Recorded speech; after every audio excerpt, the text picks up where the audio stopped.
ডিম ছাড়া শুধুমাত্র আটা দিয়ে তৈরি করে দেখাবো দারুণ মজার প্যানকেক। রেসিপিটি ভালো লাগলে ভিডিও শুরুতে একটি লাইক দিয়ে পুরো ভিডিওটি দেখার চেষ্টা করবেন এবং ভিডিওটি দেখার পর যদি ভালো লাগে সুন্দর একটি কমেন্ট করে যাবেন এবং চ্যানেলটি সাবস্ক্রাইব করে আমার পাশে থাকার চেষ্টা করবেন।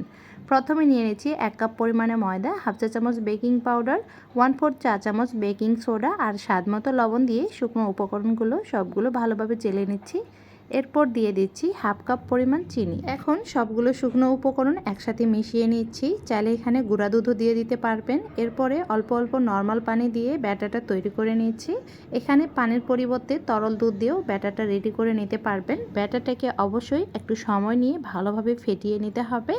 তো এখানে প্রায় 7-8 মিনিট ধরে ব্যাটারটা আমি ফেটিয়ে নিয়েছি। এখন দিয়ে দিচ্ছি 2 টেবিল চামচ পরিমাণ সয়াবিন তেল।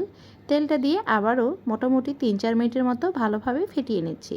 তো ব্যাটারটা আমার পুরোপুরি রেডি হয়ে গেছে। এখানে পুরো 1 কাপ পানি লাগেনি, কিছুটা পানি রয়ে গিয়েছে। তো এরকম ঘন করে ব্যাটারটা তৈরি করে নিয়েছি। এখন চলে যাচ্ছি প্যানকেকগুলো ভেজে নিতে। প্রথমে প্যানটাকে হালকা গরম করে নিয়েছি। এরপরে 2 চা চামচ ব্যাটার দিয়ে দিচ্ছি। কিছুক্ষণ পর উল্টিয়ে দিলে সুন্দর একটা কালার চলে আসবে প্যানকেকের মধ্যে। তো একইভাবে সবগুলো প্যানকেক আমি ভেজে নিয়েছি। দেখতে পাচ্ছেন অনেক সুন্দর একটা কালার হয়েছে।